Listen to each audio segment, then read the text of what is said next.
Hey guys, so a couple quick things I wanted to talk about from the video. Number one, he was talking about how you need to, with exposure therapy, you need to like go all the way, right? Like, as you need to like completely face your fears.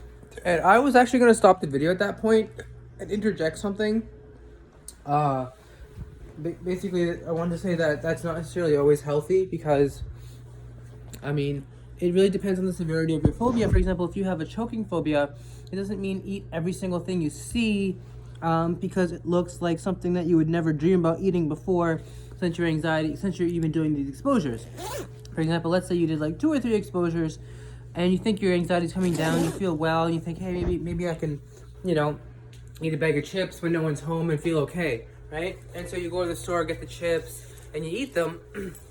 And the other thing is you weren't maybe really hungry, or you didn't really care. You weren't really mindful. You just were going through the motions. And there's nothing wrong with that, except for the fact that your body isn't going to learn to not be scared at that point. Your body's not going to learn, that is not a scary thing. Since you're not being mindful, there needs to be some sort of like gradation within you. There needs to be like a level of where you start and then you end. A more important point to what he was saying, to kind of add on to that, I want to say, not really to add, just kind of another thing I want to say about that is this idea that you don't always have to go where your cure for anxiety goes. I mean, for example, like I've given the example many times, like I don't really want to eat pierogies. I mean, the fear is there that I will, choke on them, even though I know that fear is highly, highly low, almost to the point where like I wasn't even going to say that fear is there. It's more of a deep-rooted psychological issue, having to do with my past. Right, I had an emotional attachment to pierogies, and you can live your entire life without eating pierogies. For example, I mean, there is no job that I know that requirement is you have to eat pierogies. So there's things like that where you don't have to go all the way with your anxiety if you can live a life. It really depends. You saw the guy who with the bee phobia. His life was, he lived in a sunny climate and he changed air conditioners. So he's gonna have to deal with insects for the rest of his life. So he's gonna have to deal with these phobias. For someone who lives in a place that has a varied food, I mean, like I don't just eat, I don't just eat certain things, and like you can live your entire life without eating pierogies. That's basically what I'm trying to say. And so because of that, that's where this whole idea is coming from. That you don't need to always push your anxiety to the end, to the highest degree. And I even believe he admitted this later in his video, where he basically said that anxiety is like, your prediction and whether you think it's going to be true or not. And that's what anxiety is. And that's how you deal with your anxiety. That's how you are okay with it with people. By realizing, my prediction is wrong. Anxiety is not necessarily. Just one guys. Just one quick thing. It's like, hello. Is there a car behind my car? Just moving. Oh. Can I move it? Yes, sure. Okay. Alright, so, as I was saying, so basically, this whole idea of people saying, well, face your fear to the nth degree, you can only deal within a certain functional framework. If you can live without, for example, eating certain things, then don't eat those things. I mean, it highly depends on the climate you live in. So...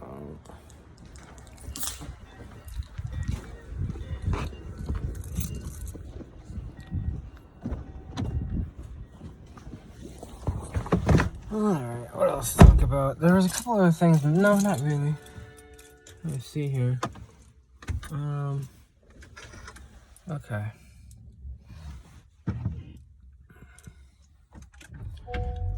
I'm just moving my stepmom's car here, so just bear with me. I'm just trying to think of other things to say. Well, this is smart. Let's not have any this on here. Alright, well we're gonna do this blind now. We're gonna do this on instrumentation alone. No, I'm serious, because like I just don't want to deal with this. Just on a side note, my stepmother's like, I have utmost respect for her and I consider her my mother. She's a very also like interesting person. Does that make sense? Like, she's highly different than who I am. She's very nice and very compassionate, and one of the sweetest people I've ever met. She's also like one of the most exotic people I've ever met. Like, she's from Pakistan, Karachi, it's a very interesting culture. All right, let's move on to rest of my video here. Hold on.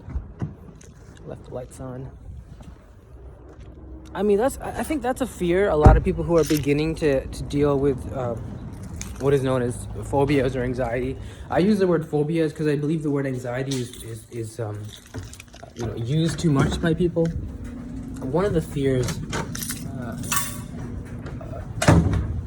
of people who first start out facing their anxieties is they fear that they need to, every time they feel anxious, anytime they feel fear, anytime they feel uncomfortable, anytime they feel the symptoms of anxiety manifesting, they're like, all right, I'm going to face it. I mean, you need to live your life as well, right? The whole reason you got into dealing with anxiety was because you were overdoing the lack of dealing with your anxiety. Now that you're going the other way and dealing with, I'm going to get anxiety every single time, you become too zealous. There's times where it's okay and normal to be anxious, right? If you're giving a big speech or a presentation, job interview, a date, sometimes it's normal to be anxious. Well, the whole reason you got to remember that you got into this, right, is because the anxiety was out of control. Alhamdulillah. Once you get in control, you can slip off a few days. You can slack off. It's about understanding that range has come down. You understand? I explained this to you guys before. The range we had before, remember, it was like 90s and 70s I was getting, and now, praise be to God, alhamdulillah, I'm getting like 20s and 30s, sometimes 10s. That's because of the process that we've been doing of exposure therapy. And what I want to make clear is that is not gonna, to have that as zero, like as the guy was saying, you got to go all the way through it. No, you don't have to go all the way through it. You don't have to live a life with zero anxiety. I don't know anybody that has ever lived a life with zero anxiety, to be quite honest. That's not normal or healthy. And we got to get away from the idea that, we're starting out and we're feeling good. It's amazing the first time you do an exposure therapy and it actually works, where you do the deep breathing exercises and just believe everything you've been taught, what your doctors have been saying. Then you say a positive mantra, all these great things you say, right? And you do, and you believe it, and it comes down. And you think, I can do anything. Anytime I'm anxious, I can just do these same tools. Like, no. Tools are like a muscle. Sure, there's some people who can get really, really ripped with that muscle, become like therapists or people who face their fears all the time. And they're highly successful people. For most people, though, their anxiety, I would say, is like medium in terms of intensity. And if you have a medium level intensity of anxiety, go at it with a medium level of force. If you go at it with a high level of force, you may change your personality so drastically by throwing out your values that you may wake up one day and realize, how did I get where I am? Why am I feeling like a different person? Why am I doing actions that I don't want to be doing? And ending up doing things that I later regret. Basically, just because under the guise of psychology, of facing your fears and staying with it. I'll give you an example. I was doing this exposure therapy before under the supervision of a therapist, and after about 2 or 3 sessions, basically after about 2 sessions of me like in home, like as homework, and 1 session with him, I basically came to the conclusion that I don't need to do it anymore in terms of like being mindful and setting, like a hierarchical goals or some sort of discipline, and kind of like staying with the anxiety, measuring it. And I didn't believe in all that. I just said, okay, it's gone, it's cured, move on. And then I started coming back, and so what I would do is use those same skills, except it would come back in different ways. It would come back, for example, if I was to be waiting in a store in line, and I'd feel like anxious, or I'd feel like, if I, especially related to food, if I was to wait in line for food, to pick up food, I would choke, she would choke, the person getting the food would choke, people around me would choke, right? And so I would start mentally fighting that. The thing with that is more of an OCPD type of thought, intrusive. I don't want to say intrusive, it's more of an OCPD kind of thought, because it's over and over again, and it's kind of like repetitive, rigid. It's not going to change. It's either going to be me, you, or someone else choking, right? And it's going to be choking. It's not going to be anything else. It's not going to be a heart attack, and it's not going to be a broken leg. It's going to be choking. Because of that rigidity and the fact that it's the same, I think that's why it would have been an OCPD thought. And so when you start using exposure therapy for OCPD, you're not going to get anywhere. Because exposure therapy is for irrational thoughts. Someone who has OCPD believes all their OCPD thoughts are rational. So, you know, exposure therapy is only works well for people who have an acceptance that they want to, you know, change their personality because it's screwing them up. I'm missing meals. I can't go on a date. I can't go on a plane. Not because, you know, they believe that, oh, this is the way I am. This is the way I'll always be. And, you know, this is my personality.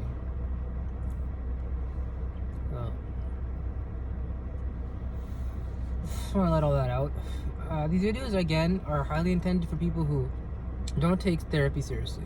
I was one of those people who didn't really take therapy seriously. I thought there was like a spiritual cure, and there's nothing wrong with spiritual cures. I mean, I believe one of the greatest spiritual cures is psychology, just simply taking a hold of your own mental health, you know, by the reins. It's your brain, it's your mental health. And when you start taking it seriously, that's when you'll start getting better. Not saying, well, you know, the devil or whatever, envy, whatever you want to say besides, you know, the fact that it actually is something that requires medical attention. You know how people say like, oh, I'm not feeling the greatest today, I just need to relax. Yeah, that's fine. I mean, and back in the day, I mean, back in the 50s and 60s, that, you know, that's your level of psychology. I mean, you'd have a bad weekend, you would rest it off, you'd relax, and you'd go back at it Monday. That's what everyone does. I mean, there's also a lot of people though who wouldn't go back Monday. So the question is, what happens to them, right? And I would not be surprised if many of them committed suicide or were in and out of jails or mental health facilities. Because we can't just sometimes walk it off, as they say. We can't just walk off anxiety. Okay, another thing I want to say now is motivation. Motivation. I'm having trouble with motivation. I'm not having alhamdulillah, I'm not having a lot of trouble with the choking phobia as of now. It's plateaued to about 10. I got a 5 today. Alhamdulillah. What I want to make clear though is the motivation. I lack motivation. Let's just go through a brief history of my understanding of motivation. I first heard about motivational speaking, okay, or motivation, in 2016 when I was on disability, so I'd stay at home a lot, and I would force myself to go to the mosque for at least 4 or 5 hours and read, and I would motivate myself, and the motivation would come first from just me saying like, let's do this, let's get ready and look nice. And once you look nice, I gotta find a purpose and a place so that everything was good. You know, it's like all set. You're set here, and then you're set there, and you come back, and everything's great. And it was hard. After a couple months, you get unmotivated. You just want to sit at home and think, oh, I'm great, I'm such a good Muslim, I can take today off, type of thing. And so what I started to do, I mean, this is what God guided me to. Alhamdulillah, God guides whom He wills, God says in the Quran. And I believe He guided me to this motivational speakers. Like motivation. I was very heavy into music, and I still kind of am. There was a period when I wasn't, and I'm still on the fence about it. Like, I believe it's wrong. I do indulge though, and I'm struggling, and I want to, you know, work on weaning myself off it. As much as it's like an addiction that it's so beautiful listening to music sometimes. Everything. I know I have to though. It is haram. You know, that's the position I take. It's the most cautious position. So what was I saying? Right. So these motivational music videos, they would have like scenes from like Rocky or The Dictator, with Charlie Chaplin. And then it would have like Bible verses interspersed with like people on jet skis, and, you know, telling you to get up and do things, and it's not about life punching you, it's about how fast you get up and things like that. That was my first introduction to it. I listened to it for a little bit, maybe 2-3 weeks. It got me pumped up, and then I realized it's not for me because I'd rather be spending that time listening to music. And then what happened was I got mental help from a respected therapist. And he taught me a lot of relaxation exercises, a lot of ways to be okay with my sexuality and to deal with my past. And the only problem with that is I became too overzealous. And thought that every time I feel anxious, as I explained to this earlier in the video, I have to face it. When, you know, the human body is supposed to be anxious from time to time. You're gonna have normal fears from time to time. I mean, if a lion came to you right now, would you be scared? Would you be anxious? Of course you would be. So to be like, I'm gonna face this anxiety, I mean, I would just as well run at this point if there's a line in my, you know what I mean? So you don't want to get too overzealous when you first start your anxiety. Exposure videos or journals. That's something very important. I wanted something else. What was it? Right. So if you can live without certain exposures and still live a happy life, do it. If it's too painful for you, just do that. I mean, if you just can't get over the emotional context of a certain food, thought, action, behavior, or even exposure, lay it off for a later time. Give yourself 15 days, work on relaxation exercises, and then get back at it. And if you find you still can't do it, do a cost benefit analysis, like a pro con. How much is this going to affect your life? Think about what you do for a living. You know, how many times is this going to affect you, right? Maybe write down how many times you avoided doing a certain thing because of your specific phobia or phobia. Then say, can you live like this? And if you can live like this, then don't do the exposure. If you can't live like this, then you have no choice but to do the exposure. I'm telling you that right now, or else you will just continue to get into avoidance behaviors. Therefore, your body will learn that what this is, this fear is actually real fear, and it will become higher and higher and higher, and it'll become, it's like you put it off, like the laundry. You eventually have to do it, or the clothes will pile up, and you have to do one big load. So, another thing they talked about was flooding therapy. I'm a huge against flooding therapy. I don't believe it works. I mean, the whole point of doing this is to do it gradually and to take your time, not feel like you're on the spot. I mean, he did give a good example. If you haven't left your house in a year and a half, the best thing you might maybe do is just take a cold shower and just go at that point. I mean, so I've learned that too in my life. I learned it just, I mean, I think I was, how do I explain this? I don't know. What I know is when it gets so bad to a certain point where you just can't function, yeah, the emergency measures should be taken. Like someone, like your family member or your boyfriend, girlfriend should take you by the hand and just force you to go outside. And like, or you should, because you're just gonna get worse if you don't face it. And it gets to a point where it's reaching, I use these words a lot, clinical or subclinical levels. Action needs to be taken. If we're at clinical or subclinical levels, and the only way of knowing that is by just going through the checklist on the DSM or Wikipedia. WebMD is a great way. I mean, I don't recommend diagnosing yourself with this. I do recommend, though, if you check a lot of boxes of, for example, anxiety, phobia, specific phobia, depression, to actually learn more about it. Not to be like, oh no, this means I have depression. No, a doctor can only do that. At least the, say to yourself, oh, well, I check a lot of boxes. I mean, what's the solution? Like, if the treatment is this, at least give it a shot. If it doesn't work, well, maybe I'm doing it wrong. Maybe I need to learn more, or maybe I need to talk to a doctor. Or maybe I need to do all three. And the faster you do this, the better your results will be. Because I've been in and out of, like, you could talk about, you could say the mental health. I don't want to say system because that has a negative connotation. The mental health services available in my area, and I've been fairly well served by them, and it's like subconscious. They tell you one thing, like exposure therapy, and then like a couple months later, another therapist says cognitive behavioral therapy. Another one says, accept you're gay. Another one says, you gotta eat more. And then they all just come together because you don't take it all at once. You don't say, you don't take it all at once. Eventually, one day, you'll reach an epiphany and you'll realize you either need to take this seriously or you can fake yourself, right? Or you could fake that you're okay. I'll give you an example. I was not doing exposure videos and I went to an Islamic conference. I don't think I ate anything the whole day. And it was around 12 o'clock, 1 o'clock in the afternoon, so I wanted to eat something. It's after the second lecture, so I, without really being mindful or anything, just thought about, okay, I'm gonna go up to the breakfast they have at the hotel and get something to eat. I realized I couldn't eat anything there. I feared.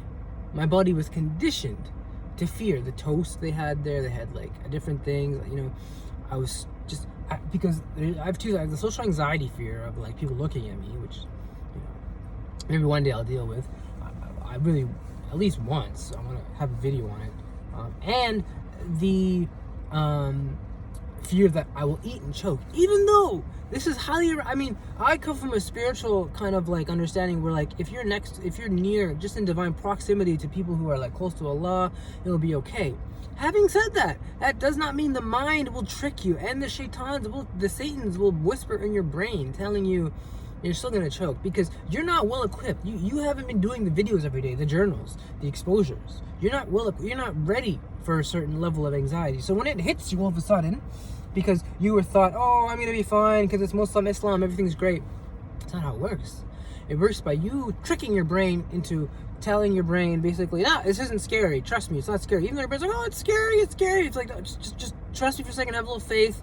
It's not that scary. I know I was telling your brain earlier it's scary. I was in a dark place then. So trust me, it's not scary. Guys, you gotta talk to your brain like this. I'm telling you, you gotta talk to your brain like this. You gotta be positive with your brain. You gotta be your best friend with your brain. You gotta understand everything that you ever are gonna experience, believe, fall in love with, hate, die in. It's all coming through your brain. This 5-inch by 4-inch little vessel right in here. It's all in there. Nothing you will ever experience will not come through this filter right here. I'm telling you, that's if you train that, you could train everything. If you take your mental health seriously, then you will have a good mental health. Just like if you take your physical health seriously, you will become a good what do you call it, Arnold Schwarzenegger. It's the same concept. You just can't see it. You just can't see it. Your brain doesn't, the muscles aren't like, your brain doesn't get ripped. It's more like you go out every day and you work every day. And you have your meaningful relationships with people every day. You know, that's your, what do you call it, strength. So I wanted to say that just to kind of pump people up. I mean, I know there's, psychology has a bad rap, especially in where I'm, my culture. I mean, I know in Pakistani cultures, Western European cultures, traditional cultures, they don't think anxiety is a real thing.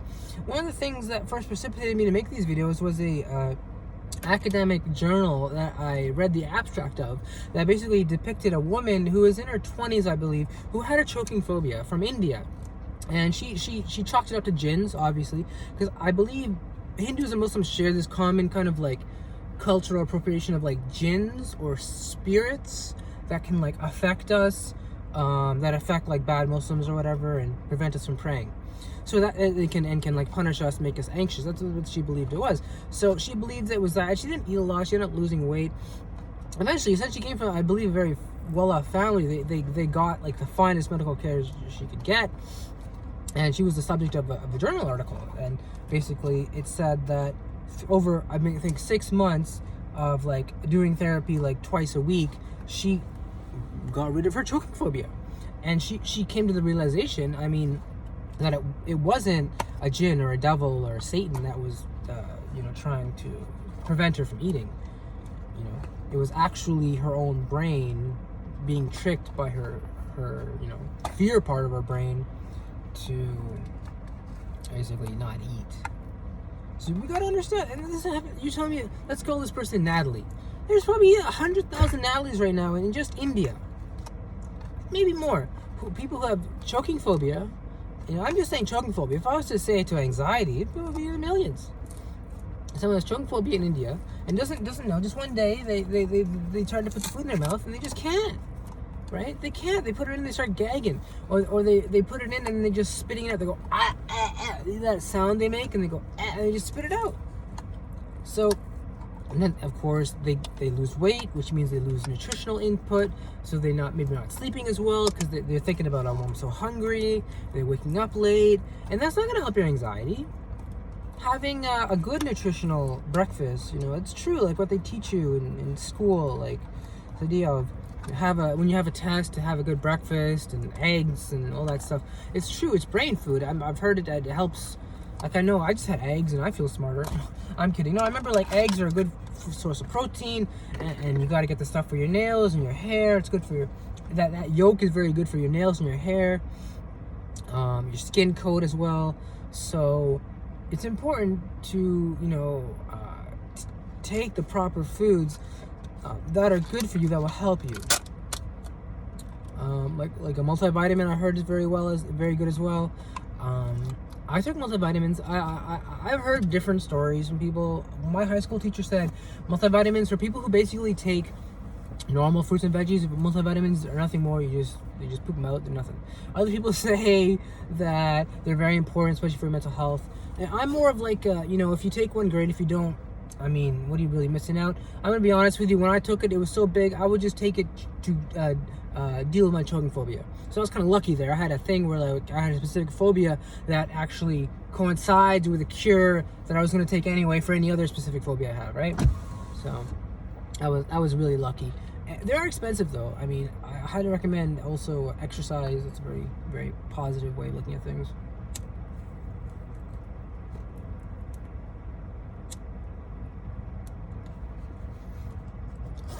Okay. That's basically the video. That's what we talked about there. This should be the over 18 channel by now, if you guys haven't noticed. I'm still giving marijuana.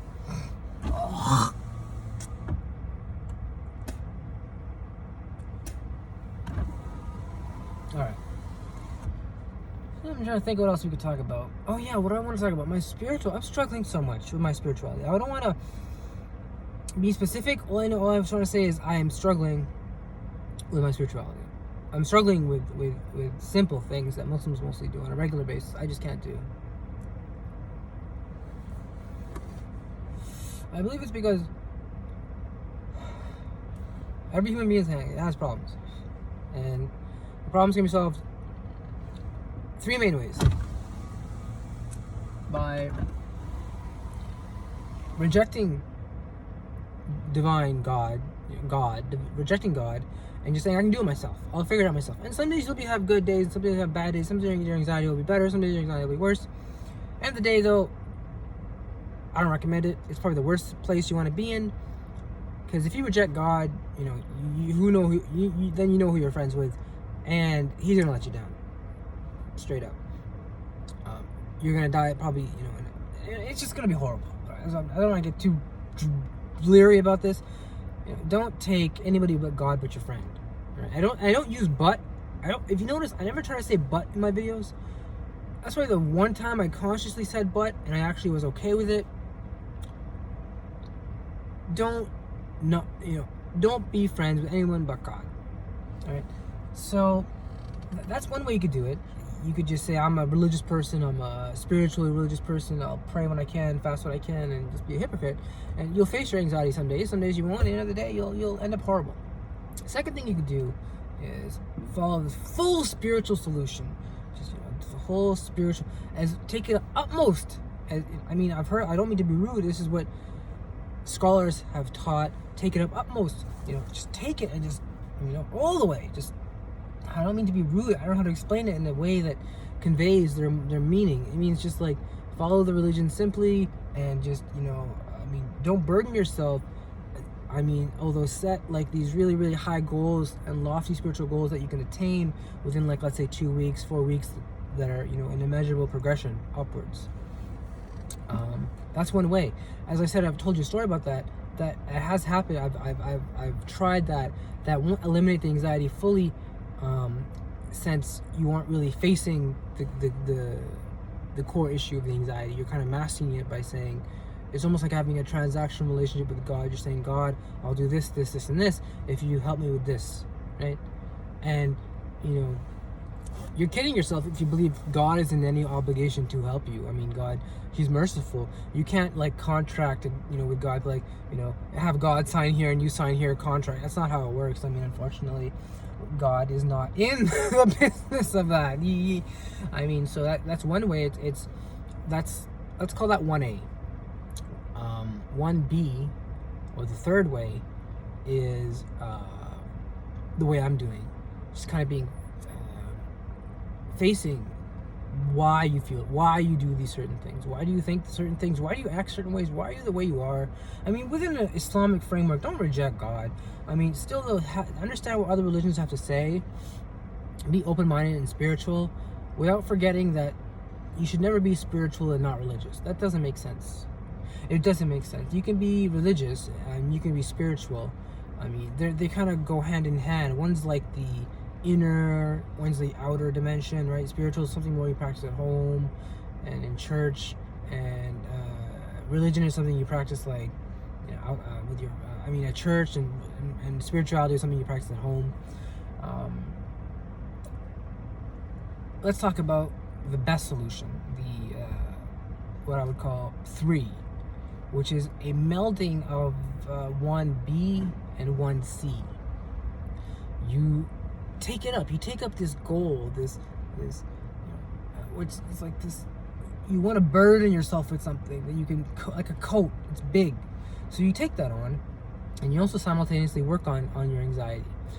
The thing is, you may end up in places you may not want to be. So it's very important to have a support system of people who are there for you and care for you, and also to a certain extent know what anxiety is. Or you'll get lost.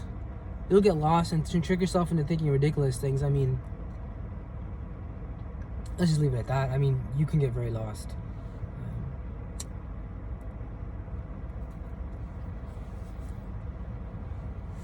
All right, well, end of year.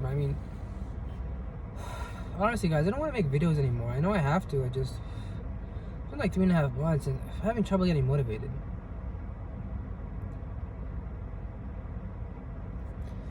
Excuse me. I'm having trouble getting motivated to, like, do anything. I'm gonna be honest, I think it's because of the marijuana I smoke. I also believe the marijuana, it's not that harmful. I wasn't very motivated to begin with. So I just want to end with the motivation thing, actually. We go on Reddit. Some great subreddits about motivation, about what's that called? Quotes, motivational quotes. So like a quote about I don't know, anything. We got crazy quotes from amazing people, and I try to read them every day, at least one or two a day, right? And so my progression. That's what I basically believe, that, like, it was too hard, and I'd rather listen to music. I'm talking about listening to motivational music videos. So since I would listen to music a lot, I wouldn't really get into motivational music videos or anything about motivation. It wasn't until my kind of like running with a health scare and the whole believing I'm like spiritual, non-religious, everything's great, doesn't matter if I, smoke 5 grams in like a 2-hour period of marijuana, and that's when I kind of came to the conclusion that I should start going the other way. And so then, what happens is, I end up going one way or the other. I can't find like this middle way. I talked about this yesterday, the 2 magnets that will never come together. That space, that interspecial space, that intersectional space, it's not solid. It's subject to change. And because of that, you can't really hang on to one part and latch onto it and say, I can follow that. And that really sucks, not only for like regular people, especially people with OCPD who really like control. Like to be in control of things, like to know what's going to happen ahead of time, specifically, it really sucks.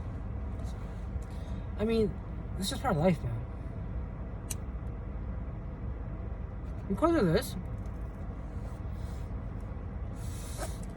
I did avail myself of the services of 2 spiritual healers, as you can call them, exorcists, and none of them found any sort of demonic activity within me. They had many different, advice and counsel. The first one I went to, the counsel he said was basically like, try to eat healthier, and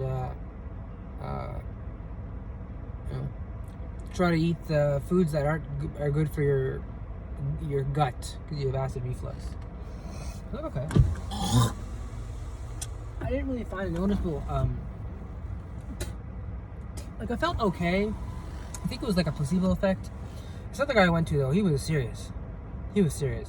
I had a direct physical manifest response to what he was doing.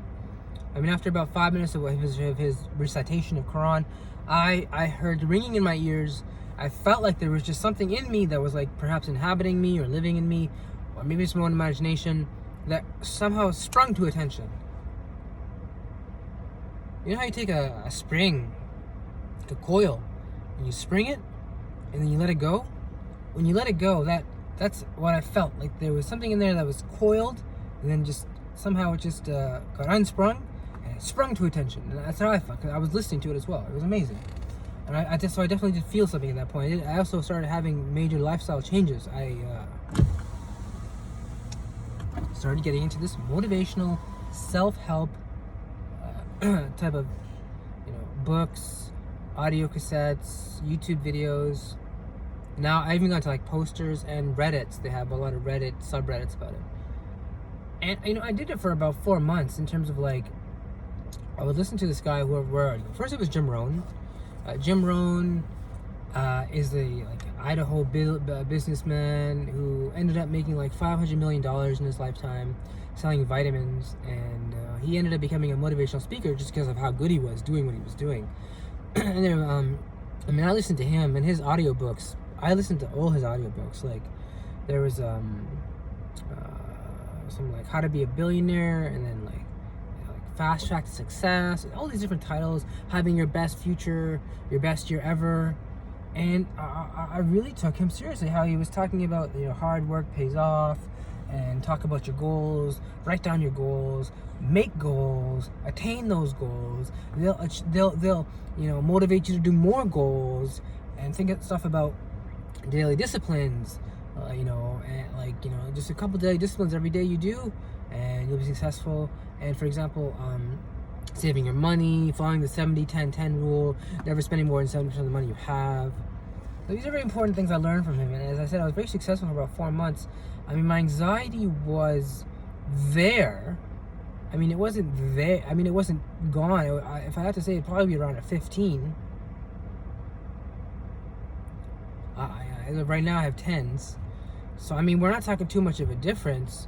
And I would make like $800 sometimes every week, $700 every week, working full time for my job, skip the dishes, and it was a good gig, I'm telling you.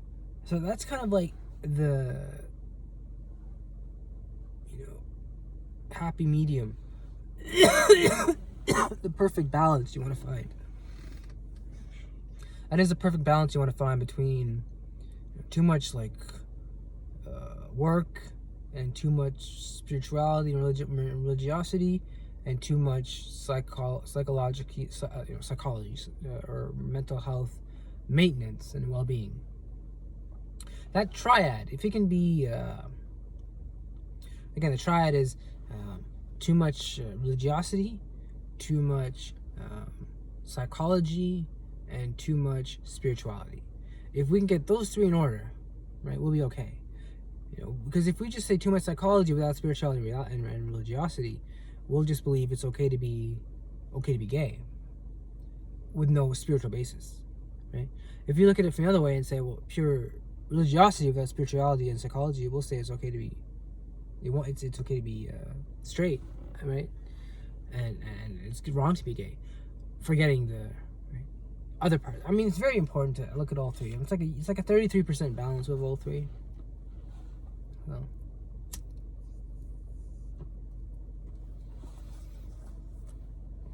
What else? I don't know what's going on today.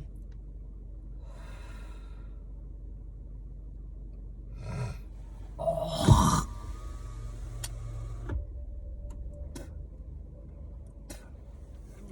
I have work at 6:45, so that's like in 5 hours. I don't really just gonna sit in bed and maybe just do nothing really. Maybe just go on my Xbox or something. Get out of here. So I went from a 10 to a 9. Sorry, a 10 to a 5. So big stuff. Alright guys, remember guys, stay with it.